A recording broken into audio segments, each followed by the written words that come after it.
Where are you? There we go. Now I don't have to look at myself. Hey everybody, it's me, Ryan Swag, here with my first show here, SwagTips, where I tell you about the Pokemon Go meta. Now, I had this wonderful thing I was going to go over about Ho-Oh and Mewtwo, but I woke up this morning and my phone was completely blown up. People messaging me on Facebook, people tagging me on things on Facebook, people messaging me on Reddit and Discord that the legendary beasts are being added to the game very soon. Arguably tonight, some say right now. They'll definitely be there tomorrow. So I quick sprung into action, as many of you may know, and I created this lovely Tier 5 Raid Counters graphic. And, I went over with my general insights on what's good against Suicune, Raikou, and Entei. Those are the official names. If I mess them up, those are the official names now. Ryan Swag told you. And yeah, so I figured I'd have to talk about one of them today because nobody really wants to hear about Ho-Oh. Nobody really cares about Ho-Oh. And Mewtwo, I imagine people are kind of sick about hearing about Mewtwo. So, who to talk about? Well, I'm from America, and I imagine a lot of my viewers that I have right now, the 7 viewers I probably have, are also from America. And so I decided to go with Raikou, right? Yeah, so today I'm going to be talking about Raikou, his use in the meta, and how to conquer him in raids. Now, I want to start out by hyping you up for Raikou, or maybe demystifying Raikou a bit. All right? So right now a lot of people are saying that Raikou is like 10% superior to our boy Zapdos. And a lot of people that powered up Zapdoses are feeling kind of remorseful right now. They're like, oh man, Ryan Swag, I just wasted like all the Stardust and candy on like 8 different Zapdoses, and now Raikou's here, and it's worse. Zapdos is worse than Raikou. What do I do? Well, chill out, alright? Because Zapdos isn't that bad. Zapdos is actually quite good, and I would argue that in a lot of situations, Zapdos is as good, if not better, than Raikou, right? If you take a look at their stats here, I pulled this from the Sylph Roads website. Pretty good visualization of what's going on, right? You can see that their attack stats. Zapdos actually has a higher attack stat than Raikou, right? They have the same exact stamina, but Raikou does have more defense, and as a result, more CP, because the base stat totals calculation, it's got higher CP, right? So you're sitting there and you're thinking, well, which is better? Well, Zapdos does have 10 higher attack, right? But that what is that, like 30, 32 extra defense? Is that an advantage or isn't it, right? As we know, energy gains is based on HP lost. So one would have to think that Zapdos would be getting more energy. The main separation, I believe, would have to be with their movesets. And that is that Raikou gets Wild Charge, which a lot of people recognize as being the best electric type charge move in the game. Now, just to clarify on charge moves here, I made this for what I was going to talk about on Ho-Oh, little graph depicting different electric type charge moves, right? And it's a comparison against a Solar Beam Ho-Oh raid, because I was going to talk about Ho-Oh, and I was going to talk about how great Zapdos is against Solar Beam Ho-Oh. So as you can see here, purple line, Wild Charge. Dang, right? Thunderbolt barely has like anything on Wild Charge. And looking at Thunderbolt, it's pretty synonymous with Discharge. I personally rep Thunderbolt over Discharge, but they're kind of similar, right? And then here at the trudges, you've got Zap Cannon and Thunder. Even though they've got a higher base power, they cost much more energy than these three, and they're pretty slow. Well, Zap Cannon's pretty slow, but overall, they're not nearly as good as Wild Charge, Thunderbolt, or Discharge, right? So to start out, that having Zap Cannon doesn't really give Zapdos any advantage, and giving Wild Charge to Raikou is what gives it a lot of the advantage, right? But how much of an advantage is that? Well, let's find out. I also have a graph on that. Yeah. I decided to make a graph comparing Raikou, Zapdos, and Jolteon's DPS against a Snarl, Hydro Pump, Suicune raid. Right? Simulations. And all these simulations, just to point out, are from pokebattler.com/raids. Very nice website to figure out what's good against what when it comes to gym battling or raids or anything. I use it for everything. It can be a little bit confusing to work with at times, but once you got it figured out, it can be very, very helpful. So I sorted simulations of Wild Charge Raikou. I also used Thunderbolt Raikou, Zapdos with Thunderbolt, and then Thunderbolt Jolteon, as you can see all here, to compare and contrast, see how much better they are from each other. And as you can tell, Raikou with Wild Charge is better than Zapdos, right? Yeah, it definitely does give Raikou that edge in combat, in performance, in this particular scenario, right? And you can also tell that if they're on equal footing, or more equal footing, if Raikou had Thunderbolt, it'd actually be performing as well, if not slightly less than Zapdos. So if Niantic decides to swing some weird buff nerf hammer like they always like to do, who knows where Raikou and Zapdos might be with each other in the future.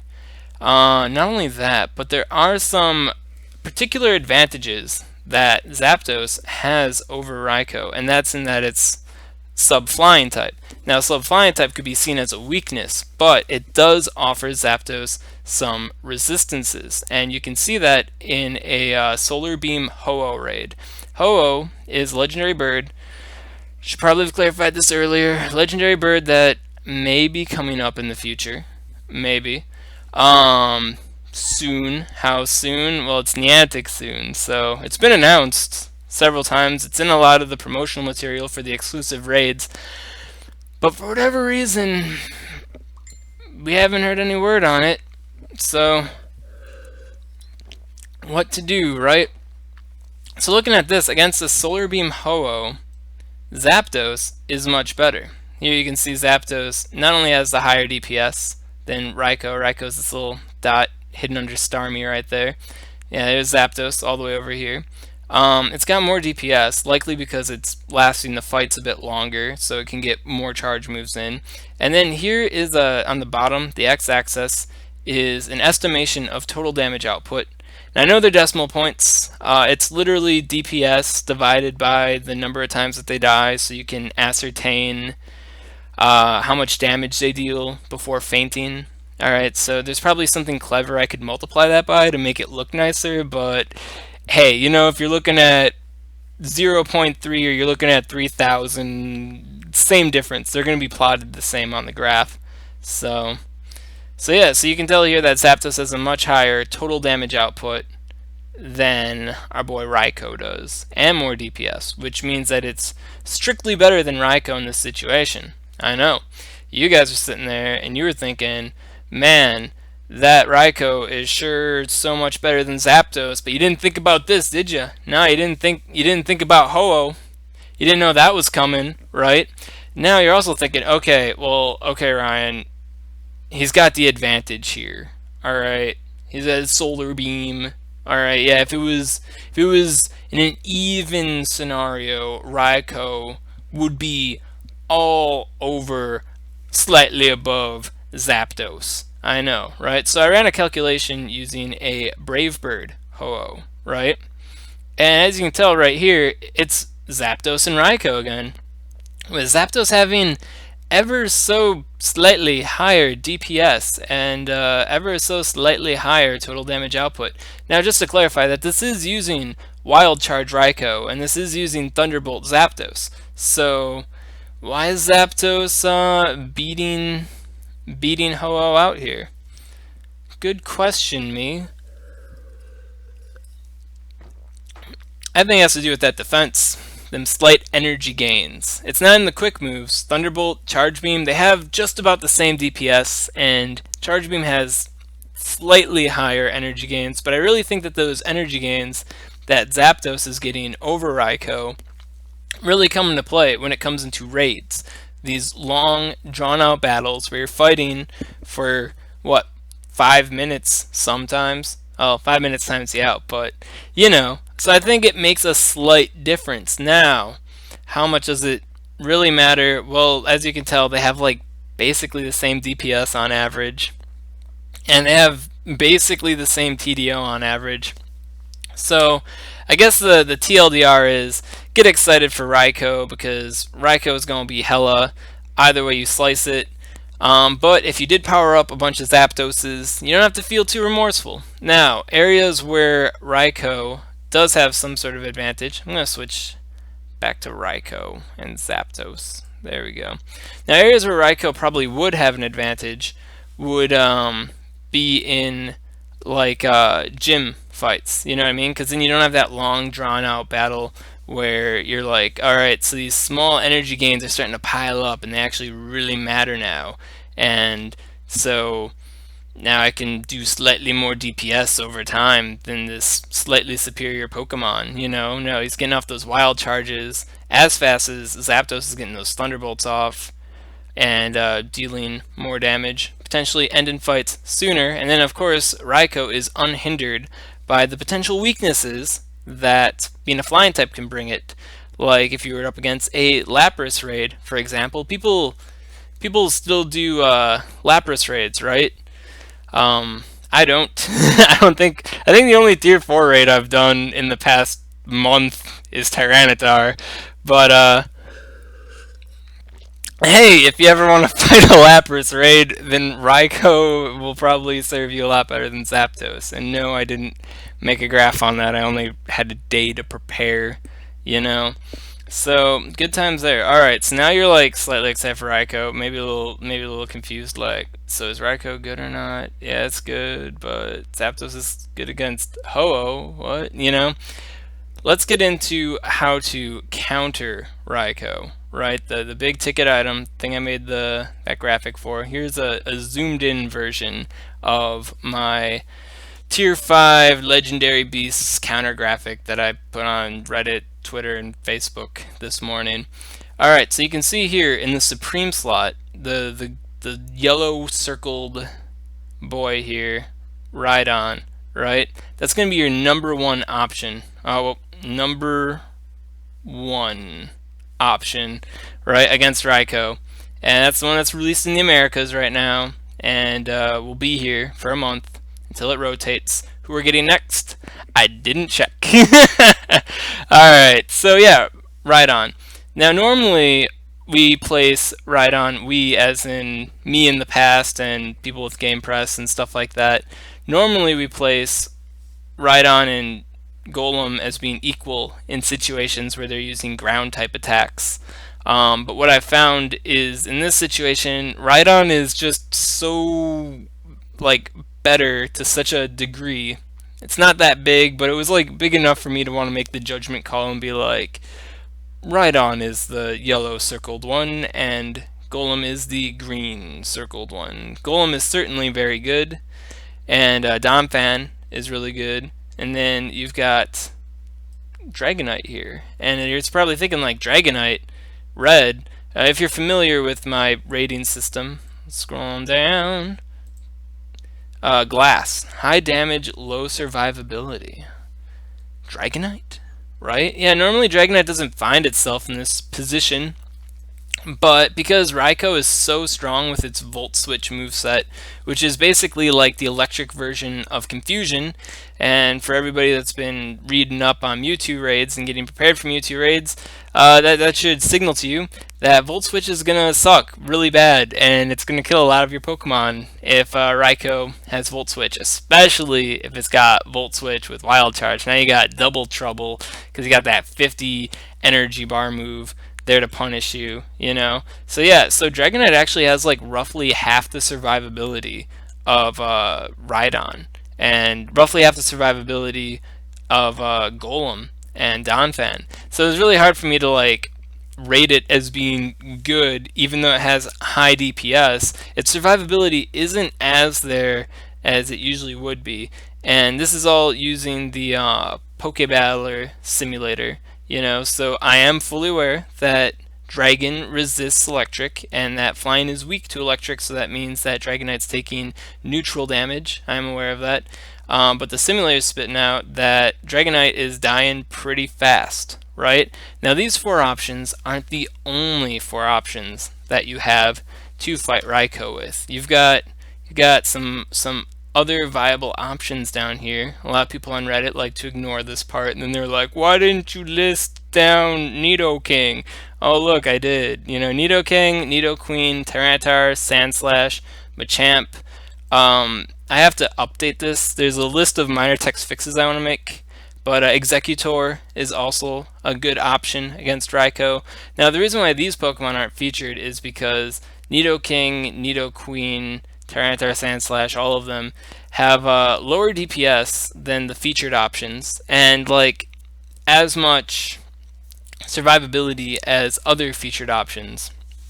So I decided to put Dragonite on its face because it's got such good DPS over these guys, and yeah, they didn't really make the cut.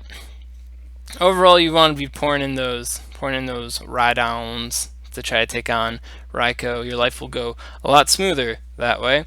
Now, to see this graphically, I made a nice scatter plot graph. Boom. Hope you can see that well. Of Raikou counters, the average DPS and TDO again, right? So down here you have my little estimation for total damage output. It's a decimal. It just the more right you are, the more damage you're dealing throughout the fight. And then we've got DPS, damage per second. So the more tall you are, the better you are. So you want Pokemon that are tall, and then you want Pokemon that are off to the right, right? So here we see here all the way to the upper right. Oh man, that's a good Pokemon. You know what I like, right? You got Rhydon with Earthquake, right? So that one's the good one, and that was the one that I circled as being supreme. And sure enough, here it is, rocking it. With that upper right corner there. Yeah, he's got that nearly 14 DPS. The only DPS that really beats out Rhydon is Dragonite, which is high DPS, low survivability. As you can tell, it's more to the left, which means it's not lasting as long and not dealing as much damage over time. Doesn't mean it's bad. You want the high DPS Pokemon. And you got Mewtwo, who doesn't exist for the majority of people. Why is my cam attached to my cursor? So I have these uploaded as images in OBS, and if I have them as images, you can't see my cursor. Or at least I don't think you can see my cursor. Can you guys see my cursor? Let's see. I'm gonna wait 8 seconds. I'm pretty sure you guys can't see my cursor. So I decided I'm gonna use my video as a cursor. Yeah, kind of annoying until I get that figured out, right? I could share screen, but then I can't really see the chat that well. This is a learning process. This is my first time streaming Sponge Jordan, so I got the cursor cam right now. Alright, yeah, so Mewtwo isn't out for basically anyone if you're in Japan at the right time. It's got slightly higher DPS than Dragonite, which means it's got slightly higher total damage output than Dragonite. Probably not worth worrying about. Just a little demystification of Mewtwo, including him there. Then you got Golem with Earthquake, which, as you can tell, not nearly as good as Rhydon with Earthquake. Now, does that mean that Golem should be or shouldn't be supreme? I don't know. Golem's looking better than a lot of things, but I made the judgment call, right? And then I also decided to include Rhydon with Stone Edge, because in the graphic I also say that Stone Edge is okay, and I wanted to show like just how okay that might be.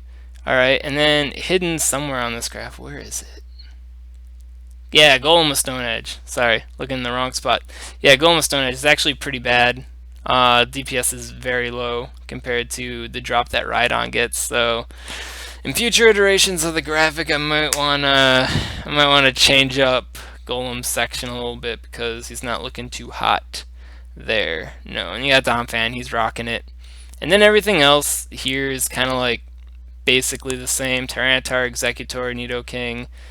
And then we're getting down here. Now, I included Snorlax for like posterity, Earthquake Snorlax, to let you guys know like, what low DPS looks like, and to, I guess, demystify the whole anchor, like high survivability, high damage over time Pokemon, because as you can tell over here, like Pokemon that are more this way, those are the high damage over time Pokemon, and Snorlax is not fitting the bill. Sandslash, who I rep as an alternative option, is slightly better. Nidoqueen, slightly better. Nidoking's got more DPS, but not as much survivability, so kind of weighing the scales there which one you want to use. What do you want to use? You definitely want to use Rhydon with Earthquake. Oh man. So, yeah, 22 minutes into the stream, and I am kind of running a little bit. Review, run if that was intentional. Oh yeah, no. It's intentional until I figure out how to get people to see my cursor, right? Bump, bump, bump, bump, bump. So, anybody have any questions that they want